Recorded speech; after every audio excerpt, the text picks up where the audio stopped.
Salam dan bahagia. Perkenalkan, saya Dedi Chandra Bugis, tenaga pengajar di SD Negeri 076071 Lasara Lafau, Kecamatan Lahewa, Kabupaten Nias Utara. Pada kesempatan kali ini saya akan memaparkan kepada kita semua tentang budaya positif yang bisa kita terapkan di sekolah kita, Bapak dan Ibu. Mengapa hal ini saya lakukan? Mengingat masalah yang dihadapi oleh anak-anak di sekolah dengan penanganan yang salah oleh Bapak dan Ibu. Bapak dan Ibu guru di sekolah sering memosisikan dirinya sebagai penghukum di dalam menyelesaikan masalah yang ada. Jadi menurut saya itu adalah suatu tantangan bagi saya bagaimana mengubah paradigma guru, bagaimana mereka itu bisa menjadi pribadi yang memiliki motivasi untuk memosisikan diri sebagai manajer dalam menyelesaikan masalah. Jadi silakan simak video diseminasi berikut ini. Baik, selamat pagi Bapak dan Ibu. Selamat pagi. Salam dan bahagia untuk kita semua. Sambutlah salam saya dalam bahasa daerahnya kita. Yahoo.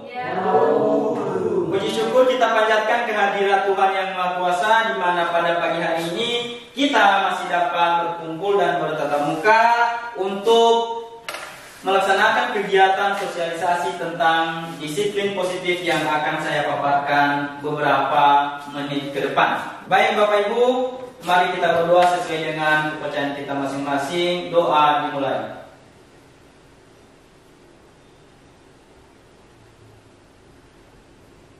Doa selesai.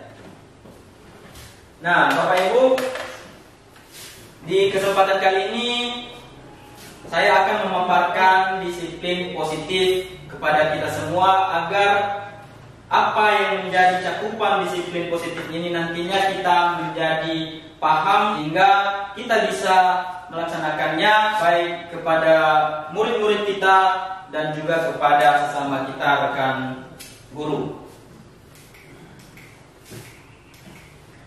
Adapun 5 topik yang akan kita bahas pada pertemuan ini tentang budaya positif ini, Bapak dan Ibu. Yang pertama adalah disiplin positif dan nilai-nilai kebajikan universal. Yang kedua adalah teori motivasi, hukuman dan penghargaan, dan juga restitusi. Yang ketiga adalah keyakinan kelas. Yang keempat, kebutuhan dasar manusia dan dunia berkualitas. Yang kelima, 5 posisi kontrol, dan yang keenam adalah segitiga restitusi. Nah, sekarang kita akan masuk pada topik yang pertama, yaitu disiplin positif dan nilai kebajikan universal. Perubahan paradigma teori kontrol atau ilusi kontrol. Yang pertama, ilusi guru mengontrol murid. Dan yang kedua, ilusi bahwa kritik dan membuat orang merasa bersalah itu dapat menguatkan karakter. Yang ketiga, ilusi bahwa semua penguatan positif, efektif dan bermanfaat. Dan yang keempat, ilusi bahwa orang dewasa memiliki hak untuk memaksa. Perubahan paradigma stimulus respon terhadap teori kontrol, yaitu ada pertanyaan di sini Bapak dan Ibu, yaitu siapa sesungguhnya yang memiliki kontrol? Ya. Kita akan melihat stimulus respon. Yang pertama itu kita mencoba mengubah orang agar berpandangan sama dengan kita. Itu merupakan stimulus respon. Yang kedua itu perilaku buruk dilihat sebagai suatu kesalahan. Yang ketiga yaitu orang lain bisa mengontrol saya. Yang keempat, saya juga bisa mengontrol orang lain.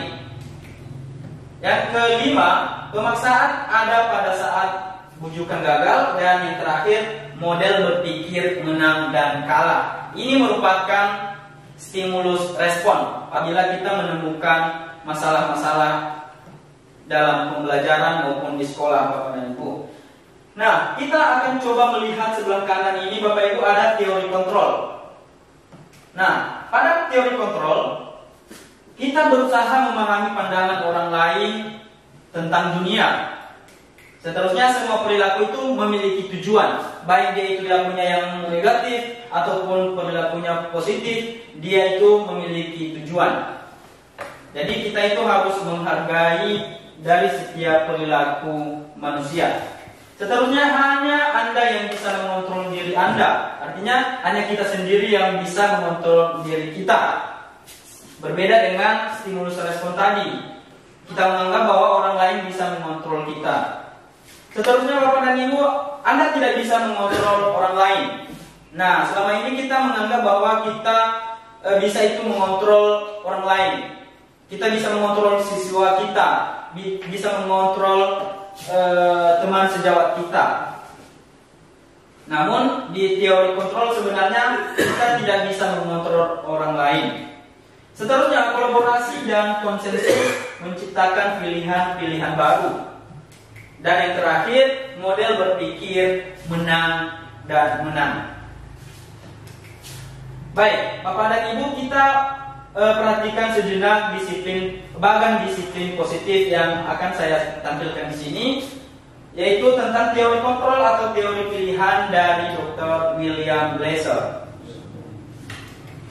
Nah, di sini ada teori kontrol, yaitu Anda tidak bisa mengontrol orang lain, hanya Anda yang bisa mengontrol diri Anda sesuai dengan tampilan sebelumnya.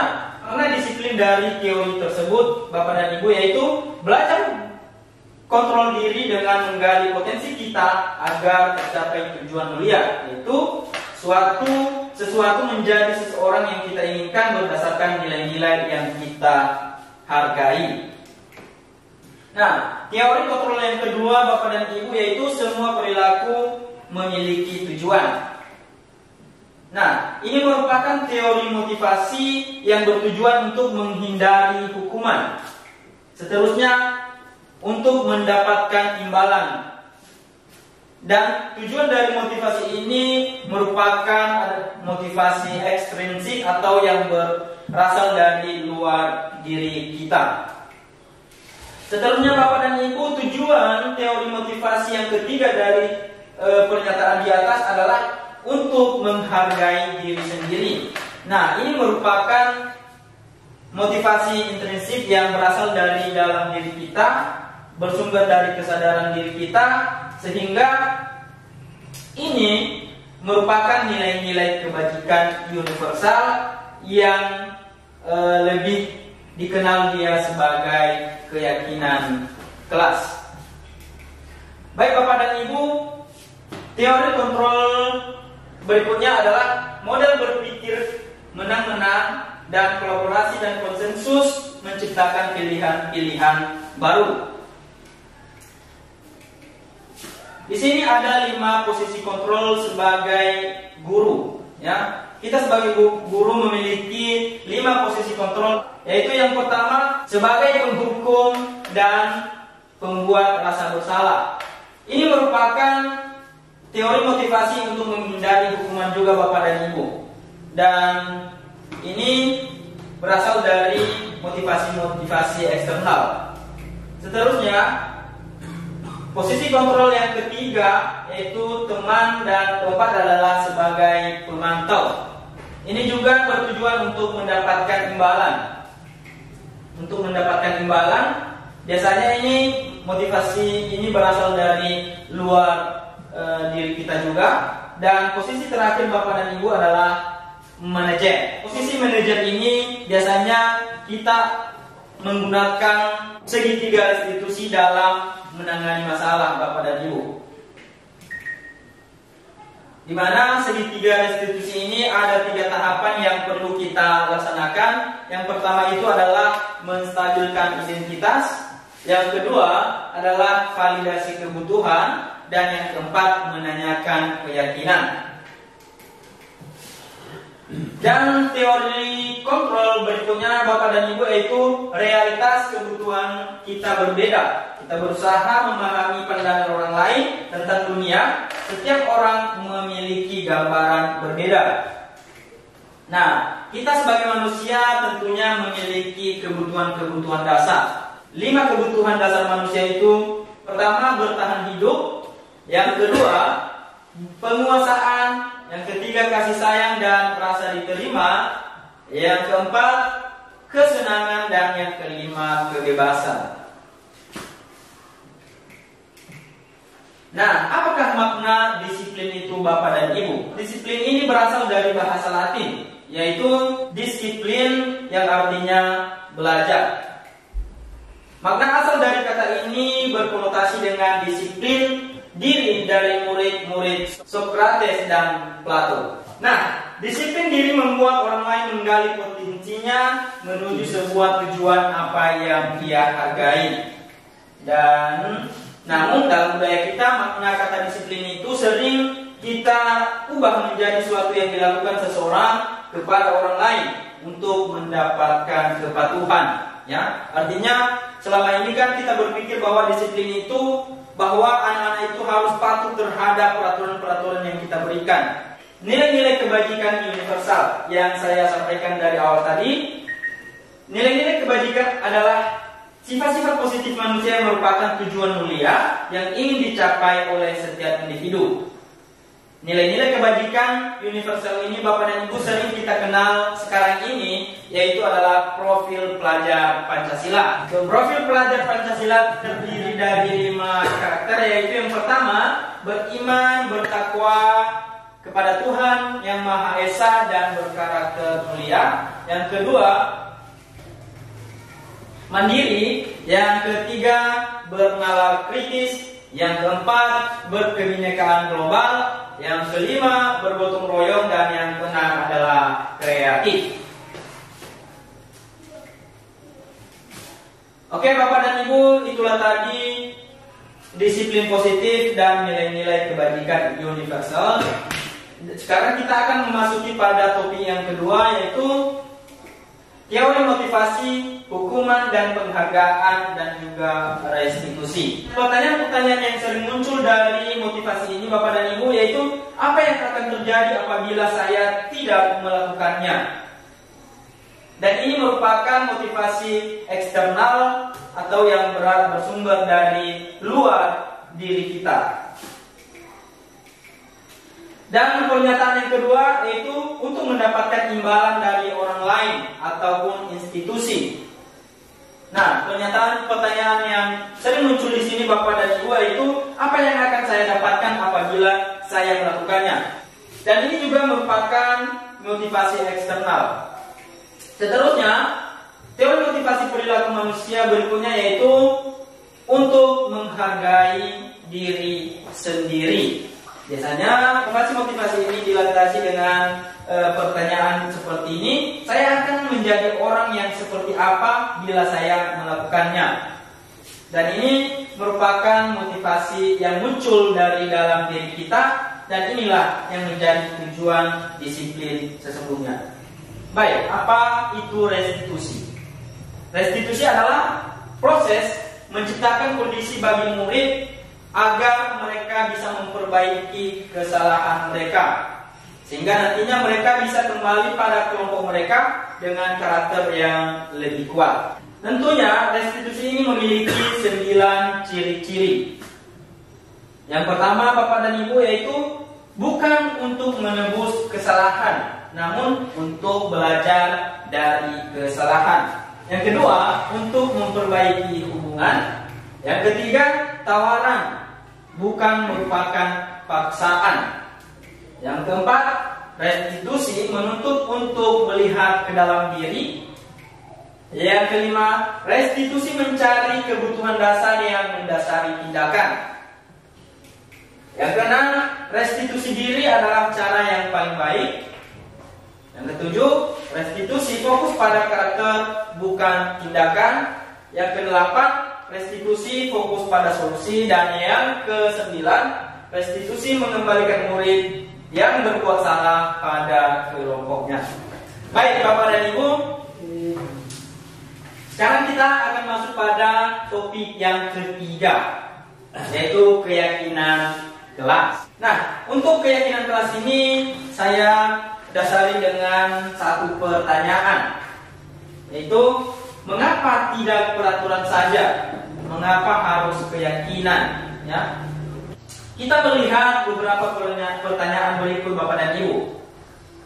Mengapa kita memiliki peraturan harus menggunakan helm bila mengendarai kendaraan roda 2? Yang kedua, mengapa kita memiliki peraturan 3M menggunakan menggunakan masker, mencuci tangan, dan menjaga jarak 1,5 meter. Pertanyaan yang ketiga yaitu mengapa kita memiliki peraturan harus datang tepat waktu pada saat mengikuti pelatihan. Jadi untuk mendukung motivasi intrinsik, artinya motivasi yang ada dalam diri kita, mari kita kembali nilai-nilai atau keyakinan-keyakinan lebih menggerakkan seseorang dibandingkan mengikuti serangkaian peraturan-peraturan. Apabila kita memiliki motivasi ataupun keyakinan-keyakinan, maka kita akan melakukannya dengan sendiri, tanpa dorongan dari orang lain, tanpa juga aturan atau paksaan dari orang lain. Nah, Bapak dan Ibu, di sini ada 2 poster. Kira-kira dari kedua poster ini mana yang merupakan keyakinan kelas? Oke, silakan Pak. Terima kasih kesempatan yang dilakukan untuk menanggapi kira-kira yang antara poster ini mana yang termasuk keyakinan kelas. Dengan memperhatikan kedua poster ini, yang sepertinya memaksa adalah poster yang pertama. Sebelah kiri ya Pak ya? Jadi karena itu seolah-olah memaksa, maka yang termasuk keyakinan kelas adalah poster yang pertama. Baik, kita beri aplaus dulu kepada Bapak Diratul. Sesuai dengan apa yang disampaikan oleh Bapak Jendate tadi, Bapak dan Ibu sudah sangat benar bahwa di antara kedua poster ini yang merupakan keyakinan kelas adalah kesepakatan kelas yang ada di sebelah kanan. Kenapa? Di sana tidak ada unsur paksaan. Ya, mungkin selama ini yang kita terapkan di sekolah kita dan masih kita terapkan adalah seperti keyakinan kesepakatan kelas yang sebelah kiri. Namun di sebelah kanannya kami guru dan murid saling menyayangi. Nah, ini adalah kegiatan pendalaman keyakinan kelas, yaitu model tabel T dan Y. Ini adalah tabel Y yang terdengar seperti ucapan-ucapan berikut ini Bapak dan Ibu, yaitu satu orang berbicara, "Yuk saya bantu." Itu terdengar. Ketika anak-anak mengatakan, "Yuk saya bantu," berarti terdengar. Terus kita bisa selesaikan ini bersama. Hal itu juga terdengar. Terusnya, "Terima, tolong ya, permisi, boleh saya pinjam," dan lain sebagainya. Itu merupakan suatu keyakinan-keyakinan yang bisa terdengar. Apa juga keyakinan-keyakinan yang terlihat? Salah satu contohnya yaitu berempati terhadap perasaan orang lain. Seterusnya, keyakinan kelas yang berperilaku, yaitu tersenyum ramah. Yang kedua, memberikan salam. Seterusnya, memberikan ruang bekerja dan postur tubuh yang tenang. Itu juga bagaimana perilaku murid kita di sekolah. Nah, mari kita bedakan antara peraturan dan keyakinan kelas dari tabel berikut Bapak dan Ibu. Peraturan yaitu selalu kembalikan buku ke tempatnya. Ini adalah peraturan. Sedangkan keyakinan kelas adalah sebenarnya tanggung jawab. Ya. Seterusnya, dilarang mengganggu orang lain. Ini juga merupakan peraturan. Ya. Yang seharusnya kita kasih adalah menghormati orang lain. Di sini tidak mengandung unsur paksaan. Seterusnya, yang merupakan peraturan adalah hadir ke sekolah 15 menit sebelum pembelajaran dimulai. Sedangkan keyakinan kelas adalah menghormati orang lain dan berkomitmen. Seterusnya, dilarang melakukan kekerasan, yaitu keyakinan kelasnya yaitu keselamatan dan menghormati orang lain. Peraturan berikutnya adalah dilarang menggunakan narkoba. Keyakinan yang muncul adalah kesehatan. Seterusnya peraturan bergantian atau menunggu giliran. Keyakinan kelas di situ adalah menghormati orang lain dan bersahabat. Peraturan berikutnya adalah menggunakan masker atau gunakan masker. Keyakinan kelasnya adalah kesehatan dan keselamatan. Dan peraturan yang terakhir adalah jangan berlari di kelas atau koridor. Keyakinan kelasnya Bapak dan Ibu adalah keselamatan dan keamanan. Nah, dihukum oleh penghargaan. Kenapa? Karena penghargaan itu mampu menurunkan kualitas. Yang kedua, penghargaan itu bisa mematikan kreativitas anak. Seterusnya, penghargaan mengurangi motivasi intrinsik. Mari kita lihat tindakan guru berikut ini Bapak dan Ibu. Apakah tindakan-tindakan yang saya tampilkan ini nanti merupakan hukuman atau konsekuensi? Tindakan guru yang pertama, yaitu mencatat 100 kali di dalam buku kalimat, saya tidak akan terlambat lagi karena terlambat ke sekolah. Kira-kira tindakan guru ini Bapak dan Ibu merupakan hukuman atau konsekuensi? Ya, ini adalah merupakan hukuman.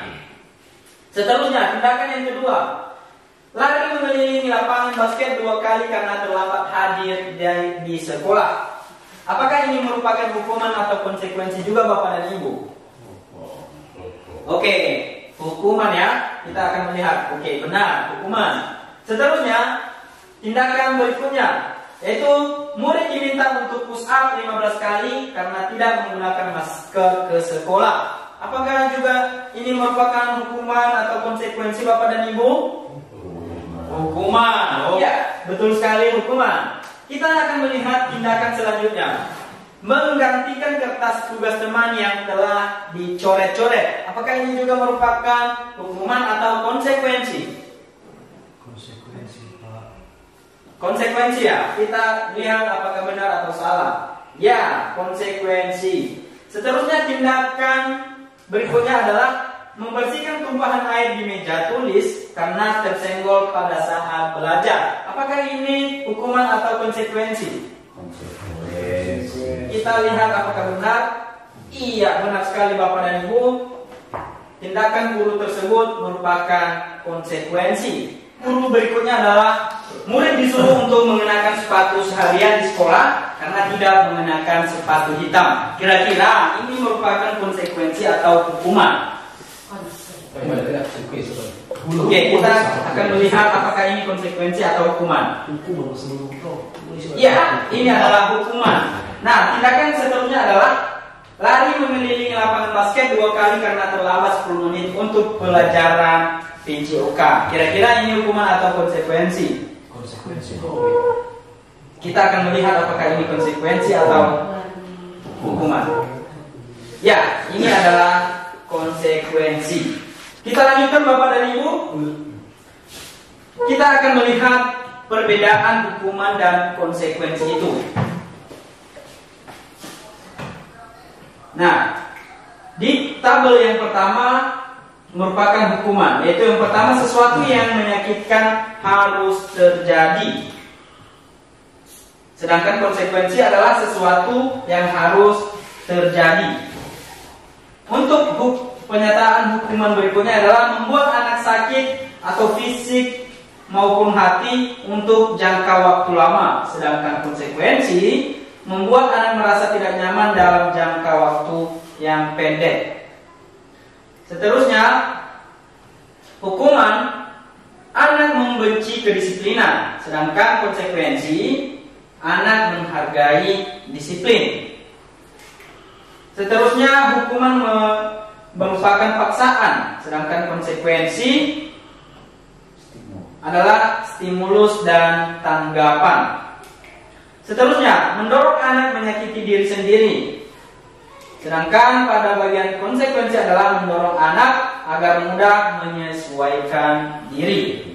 Oke, seterusnya konsep diri yang buruk, sedangkan konsekuensi konsep diri yang baik. Seterusnya, anak belajar untuk menyembunyikan menyembunyikan kesalahan. Sedangkan konsekuensi, anak belajar untuk mematuhi peraturan. Dan yang terakhir adalah marah, merasa bersalah, dipermalukan, merasa tak dihargai. Sedangkan di unsur konsekuensi, yaitu kehilangan hak, dibuat tidak nyaman, diasingkan untuk sementara. Baik Bapak Ibu, kita lanjutkan.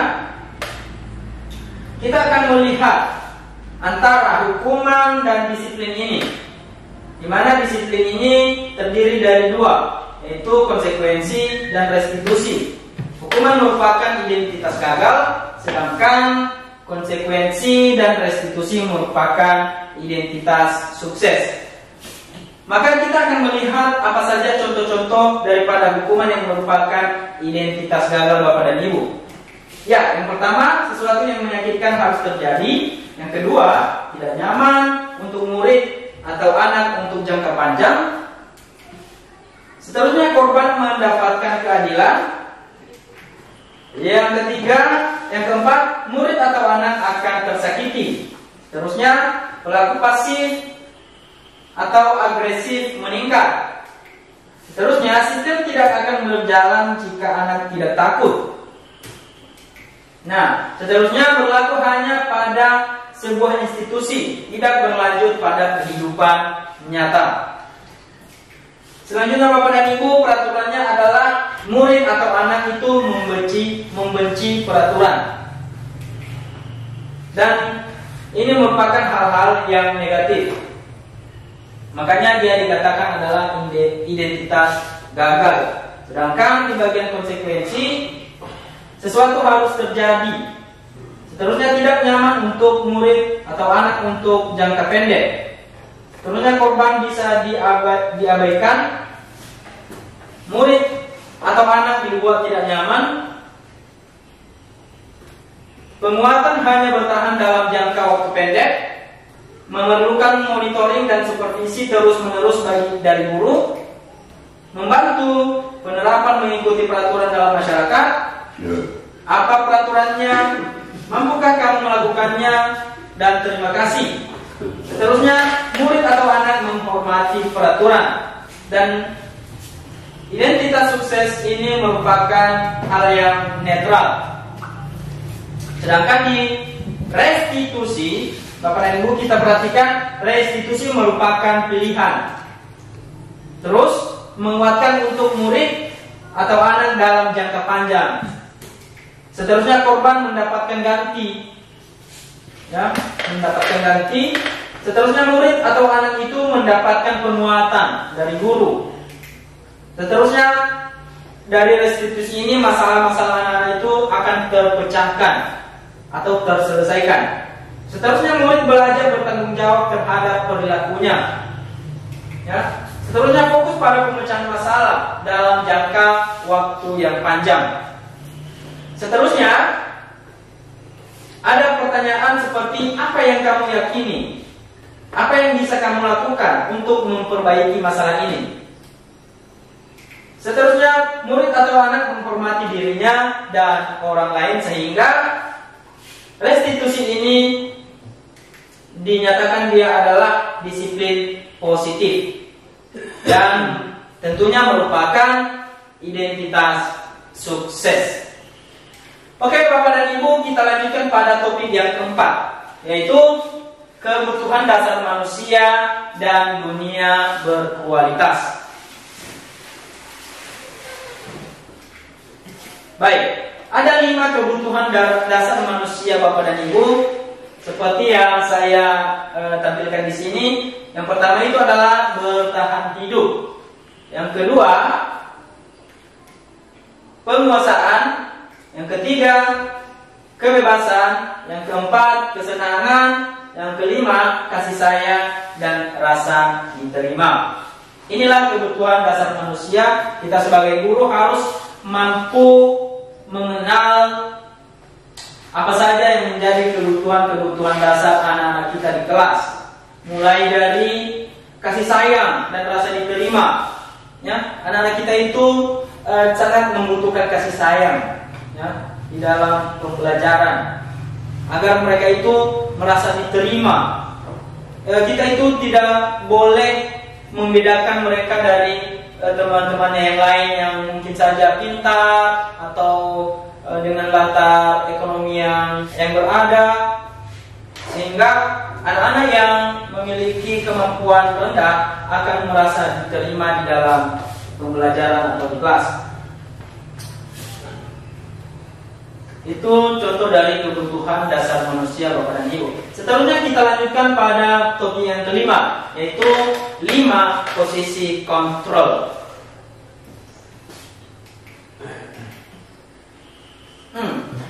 5 posisi kontrol yang harus kita miliki, Bapak dan Ibu, yaitu kita sebagai penghukum, kita sebagai pembuat orang merasa bersalah, seterusnya kita juga sebagai teman, kita sebagai pemantau, dan juga sebagai manajer, di mana penghukum dan pembuat orang merasa bersalah ini, Bapak dan Ibu, merupakan identitas gagal atau kontrol dari luar.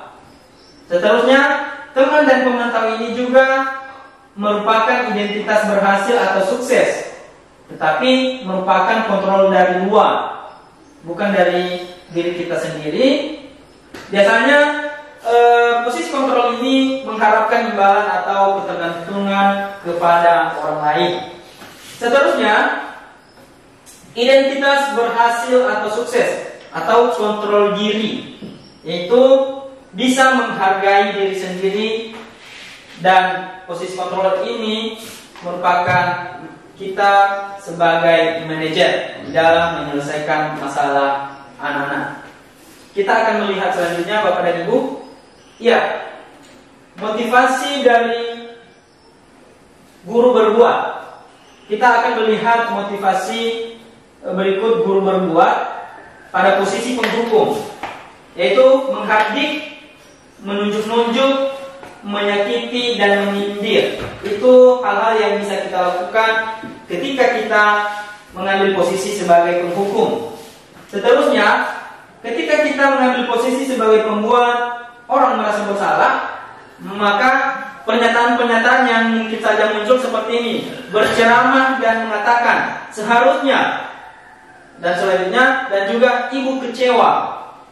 Saya kasih titik-titik di sini, mungkin ada kata-kata yang perlu kita tambahkan di sana. Dan apabila kita sebagai teman, maka pernyataannya adalah membuatkan alasan-alasan untuk muridnya. Ya. Seterusnya, ketika berada di posisi pemantau, yang kita perbuat adalah menghitung dan mengukur. Sedangkan ketika kita berada pada posisi sebagai manajer, yaitu kita bisa berbuat dengan cara mengajukan pertanyaan-pertanyaan. Nah, motivasi berikutnya yaitu guru berkata. Ketika kita berada di posisi penghukum, Bapak dan Ibu, kata-kata yang mungkin saja kita keluarkan adalah, kalau kamu tidak melakukannya, awas ya, rasakan. Nah, jadi kita ibaratnya mengancam anak-anak itu. Seterusnya, ketika pembuat orang bersalah, biasanya kita berkata seperti ini, kamu seharusnya sudah tahu, ibu lelah sekali mengatakannya, ibu stres. Nah, itu dari pernyataan ini, dari kata-kata ini membuat orang lain merasa bersalah. Ketika kita posisi teman, pernyataan-pernyataan yang bisa kita katakan adalah, ayolah, lakukan demi ibu. Masa kamu tidak mau? Ingat tidak, ibu pernah bantu kamu. Nah, kan? Ini ketika kita berada pada posisi teman. Seterusnya, ketika sebagai pemantau, nah, kita bisa berkata seperti ini, apa peraturannya? Kita menanyakan peraturan-peraturan yang sudah kita buatkan. Seterusnya, apabila kita berada di posisi manajer, maka kita akan berkata seperti ini, apa yang kita yakini, apa yang bisa kamu kerjakan untuk memperbaiki masalah ini. Nah, dari kata-kata ini kita bisa membuat anak-anak itu menjadi sadar atas kesalahannya. Seterusnya, motivasi hasil. Nah, sebagai penghukum memberontak, menyalahkan orang lain dan berbohong. Sebagai pembuat merasa bersalah, menyembunyikan, menyangkal dan berbohong. Sebagai teman, maka hasilnya yaitu ketergantungan. Ketika sebagai pemantau, hasilnya menyesuaikan diri bila diawasi. Jadi hanya apabila diawasi, maka dia berbuat baik. Ketika kita tidak mengawasinya, maka dia akan kembali pada perbuatannya semula. Sedangkan ketika di posisi manajer, hasilnya akan menguatkan pribadi, ya, menguatkan pribadi anak itu. Motivasi berikutnya Bapak dan Ibu yaitu kaitan dengan dunia berkualitas. Sebagai penghukum, murid meletakkan guru di luar dunia berkualitas. Sebagai pembuat merasa bersalah, murid meletakkan guru di dalam dunia berkualitas. Sebagai teman, murid meletakkan guru sebagai orang yang sangat penting di dunia berkualitas. Sebagai pemantau, murid meletakkan guru, peraturan dan hukum di dunia berkualitas. Sedangkan sebagai manajer, murid meletakkan dirinya sebagai individu yang positif dalam dunia berkualitas. Nah, mungkin ada motivasi-motivasi berikutnya. Mungkin nanti kita bisa pelajari di kemudian hari seperti ini. Kita skip saja. Nah, kita perhatikan pernyataan-pernyataan berikut dan kita akan melihat siapa yang mengatakan pernyataan-pernyataan berikut. Saya kecewa sekali dengan kamu. Ini kan pernyataan-pernyataan yang sering kita munculkan kepada anak-anak kita. Nah, kira-kira posisi kontrol yang kita gunakan di sini dengan pernyataan ini adalah sebagai pembuat orang merasa bersalah. Ya. Seterusnya pernyataan kamu tidak pernah benar melakukannya. Yang mengatakan ini adalah guru yang mengambil posisi sebagai penghukum. Seterusnya, ayolah lakukan demi ibu atau bapak. Nah, yang sering mengatakan ini adalah guru yang mengambil posisi sebagai teman. Seterusnya, apakah kamu mau mendapatkan stiker bintang hari ini? Nah, biasanya ini diambil oleh guru yang berposisi sebagai pemantau. Seterusnya, bagaimana kamu bisa menyelesaikan masalah ini? Nah, yang mengatakan pernyataan ini adalah guru yang memposisikan dirinya sebagai manajer. Dan seterusnya, kamu selalu yang paling terakhir. Yang mengatakannya adalah guru sebagai penghukum. Kita lanjutkan Bapak Ibu, ini adalah topik yang terakhir. Itu topik ke-6 adalah segitiga restitusi. Nah, segitiga restitusi ini merupakan suatu cara untuk yang paling efektif dalam menyelesaikan masalah-masalah yang kita hadapi, yang masalah-masalah yang terjadi antara siswa dan lain sebagainya. Nah, mari kita perhatikan segitiga restitusi berikut ini, di mana ada 3 langkah segitiga restitusi itu Bapak dan Ibu. Yang pertama, langkah pertamanya itu adalah menstabilkan identitas terlebih dahulu. Nah, dengan memberikan pernyataan-pernyataan seperti berikut, yaitu setiap orang pasti pernah melakukan kesalahan, atau juga kamu bukan satu-satunya yang pernah melakukan hal ini. Nah, itu pernyataan yang kita munculkan di saat kita menstabilkan identitas. Nah, langkah kedua yaitu memvalidasi kebutuhan. Pernyataan-pernyataan yang bisa kita munculkan Bapak Ibu, salah satunya adalah kamu tentu punya alasan mengapa melakukan hal ini atau hal itu. Dan pernyataan berikutnya adalah berupa pertanyaan, adakah cara yang lebih efektif untuk mendapatkan apa yang kamu butuhkan? Itu adalah langkah restitusi yang kedua. Seterusnya, yang ketiga yaitu menanyakan keyakinan. Nah, kita dituntut untuk menanyakan keyakinan-keyakinan yang kita buat sebelumnya, ya, agar anak-anak kita itu merasa sadar bahwa kita itu sudah membuat keyakinan kelas yang tidak boleh dilanggar dan harus dijalankan. Kita bisa memberikan pertanyaan-pertanyaan seperti ini. Nilai-nilai apa yang telah kita sepakati? Kita menanyakan kembali nilai-nilai yang kita sepakati sebelumnya. Dan juga, kamu ingin menjadi orang yang seperti apa? Ya, inilah merupakan pertanyaan-pertanyaan yang bisa saja kita munculkan di saat menanyakan keyakinan. Seterusnya, Bapak dan Ibu, untuk membuat anak yang merasa gagal karena berbuat salah menjadi positif terhadap dirinya, ini merupakan langkah menstabilkan identitas. Guru berkata seperti ini, berbuat salah itu hal yang manusiawi. Tidak ada manusia yang sempurna. Bapak dan Ibu juga berbuat salah. Seterusnya, kita pasti bisa menyelesaikan masalah ini. Seterusnya, Bapak Ibu tidak tertarik untuk mencari tahu siapa yang benar, siapa yang salah. Bapak Ibu lebih tertarik untuk menyelesaikan masalah ini. Seterusnya, kalau kamu menyalahkan dirimu sendiri terus-menerus, apakah kamu bersikap baik pada dirimu sendiri? Berikutnya, Bapak dan Ibu, pada dasarnya setiap tindakan manusia tujuannya adalah memenuhi basic needs. Apakah itu power, freedom, love, and belonging, fun, atau survival.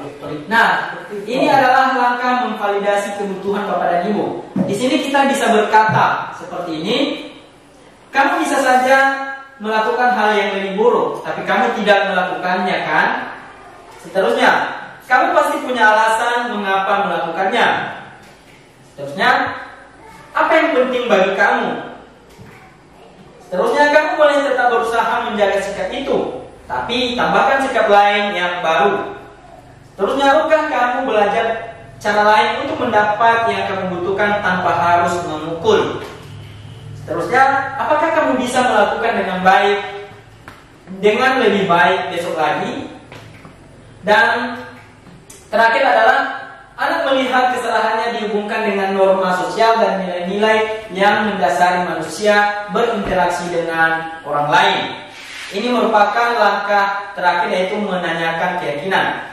Kita bisa berkata kepada anak-anak seperti ini, Bapak dan Ibu, apa nilai yang kita percaya di kelas atau sekolah kita? Seterusnya, nilai-nilai universal apa yang telah kita sepakati? Seterusnya, kelas yang ideal itu seperti apa sih? Seterusnya, kamu ingin jadi anak seperti apa? Dan yang terakhir adalah, apa yang kamu rasakan ketika kamu melakukan itu? Kamu menjadi orang yang seperti apa? Nah, itulah contoh-contoh pertanyaan yang kita ajukan kepada anak-anak dalam menerapkan konsep segitiga restitusi Bapak dan Ibu. Nah, mari kita intervensi 30 detik saja. Intervensi ini bisa membantu murid kembali ke tujuan semula dengan cukup singkat dan dengan cara non-konfrontatif. Yaitu, apakah kamu ingin berbuat lebih baik? Yang kedua, apakah saat ini kamu sedang menjadi orang yang sedang kamu inginkan? Seterusnya, apakah kamu bisa mengubah kegiatan atau perilaku kamu saat ini menjadi sikap yang lebih membantu? Seterusnya, apakah wajar berbuat kesalahan? Bisakah kita memperbaikinya? Seterusnya, apa yang kamu lakukan saat ini sesuai oke? Seterusnya, kapan kamu siap untuk mulai? Terusnya, peraturannya apa? Terusnya, Bapak dan Ibu, sepertinya kamu punya masalah. Saya bisa bantu apa? Terusnya, saat ini kamu seharusnya berbuat apa?